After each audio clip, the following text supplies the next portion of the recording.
And James said it in James 4, verse 14. He said, "What is your life but a mist that appears for a moment and then is no more?"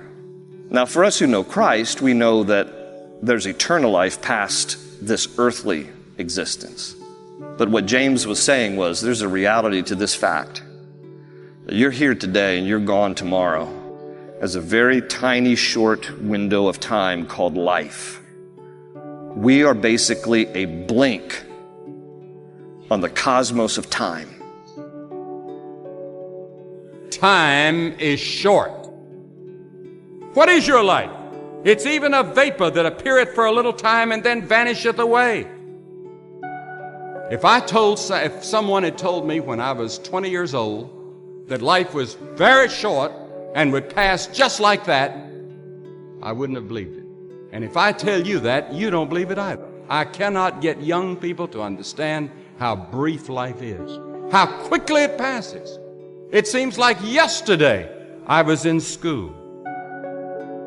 What a thing it is when you think that you have just one short life to spend and it'll soon be over. There may not be a tomorrow for you and for me, because there's a warning to time.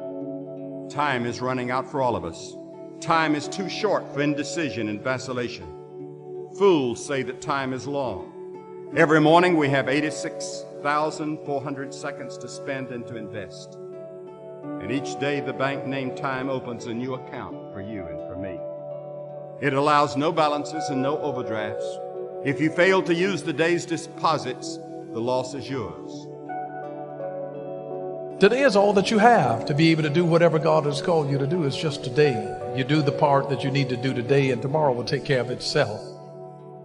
But it is being able to engage the moment right now that we're in, the life where we are. It's being able to be in the moment. Because when you're not in the moment, you begin to miss the moment. And the truth of the matter is this, is that life is a collection of moments. It's just a collection of moments. You keep collecting moments as you live. There was a Life Builder's Creed that was written by Dale Witherington, and this is just an excerpt from it that says, "Today is the most important day of my life. Yesterday, with its successes and victories, struggles and failures, is gone forever. The past is past, done, finished. I cannot relive it. I cannot go back and change it. But I will learn from it and improve my today. Today, this moment, now. It is God's gift to me, and it's all that I have." And that's what we are today. This is all that we have. There is something about engaging the power of today. It's the only time that you have to be able to make a difference. I can't make a difference yesterday. I can't make a difference tomorrow, not right now. The only thing that I can do is to use the moment that I have called today, the power of now. Don't miss what you have now, pursuing what you want later. You're complaining today about moments you'll miss tomorrow.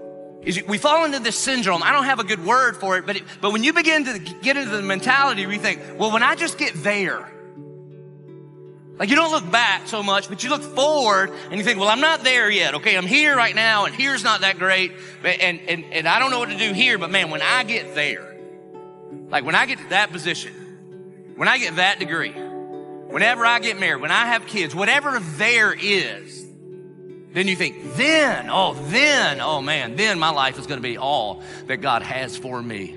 And we spend so much time looking out there that we forget that God is right here. But as I prayed about it and thought about it, I think one of the reasons why we're often not fully present is because we lack faith. We lack faith. We're all freaked out about something that happened a long time ago and I got to figure it out and undo it. Or we're all freaked out about what's going to happen in the future. And what I discovered as I was praying is that the only way we can be present in the moment is to actually surrender the past you can't change and trust God with a future that you can't control. I'd write down my priorities in life. And I'd get committed to certain priorities.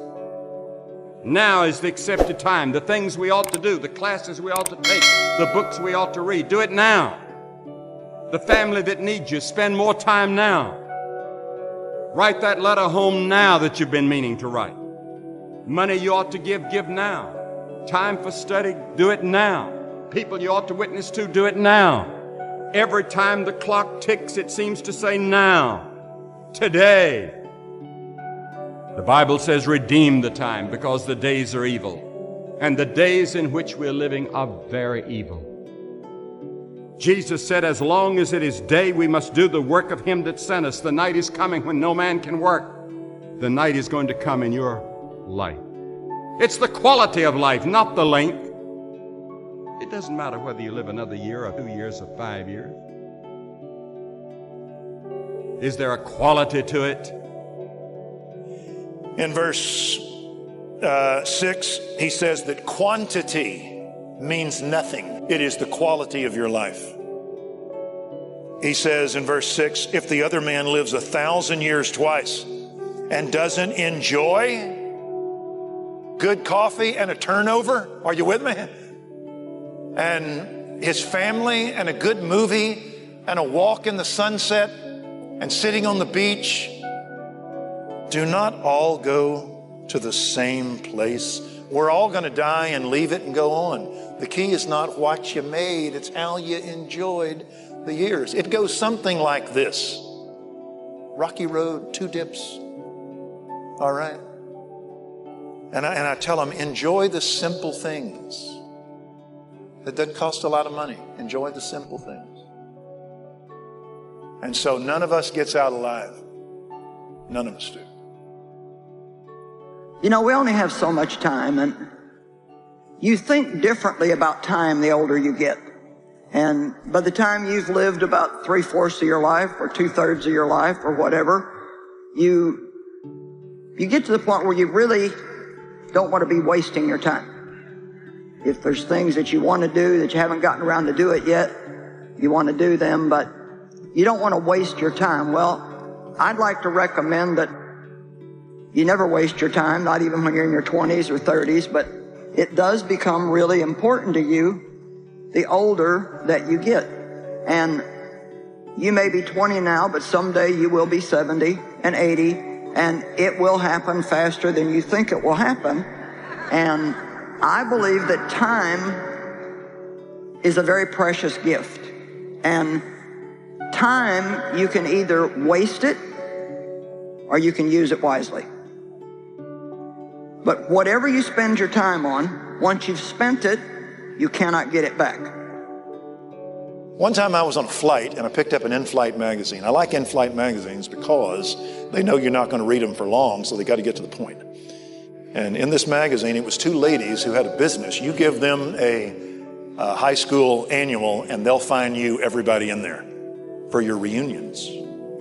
And they were talking not about their art of finding people, but about their observation of reunions. And I never heard this because I'd only been to my own reunions.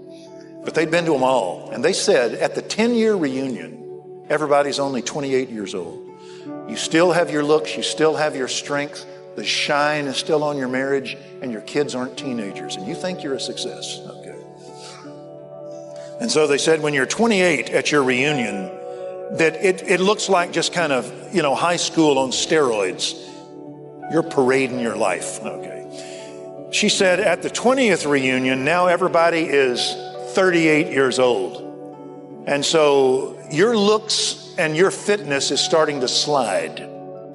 She said the new is off of your marriage. Your kids are now teenagers. And so humility tends to prevail.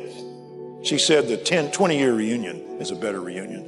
The 30-year reunion, everybody is 48 years old. You're almost 50. The looks are gone. And you're trying your best to preserve the past. That's when you're 48. That's your 30-year reunion. At the 40th year reunion, it's pretty much you're now about to turn 60. and everybody looks the same. And you now have learned by this time that life is not just acquisitiveness and show, that there's things that go deeper. And you have been force-fed those things, and you're starting to get smart. She said the 50th year reunion is the most tender, because now you're about to turn 70, and you're aware of the people that aren't there, that they've died. And everything's pretty much gone. You're now downsizing. You brag about how small your house is and about how you can't go up the stairs anymore.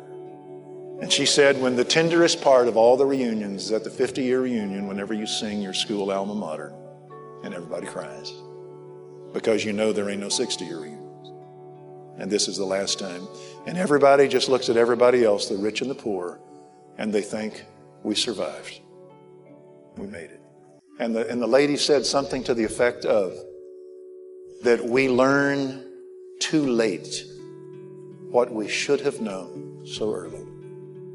That life is not acquiring and exhibiting, but it's the things that you don't think are important at the outset. And that is faithfulness to God in right and wrong, faithfulness to your mate, loving your children, enjoying a good book. It's the essence of life. Not how to make a living, it's how to make a life. So what is your life? Listen, man, it goes quick, doesn't it? I know you sound old when you talk about how fast life is and how quick your kids grow up. So since life is uncertain, since life is brief, since you only have one life, you better not waste it.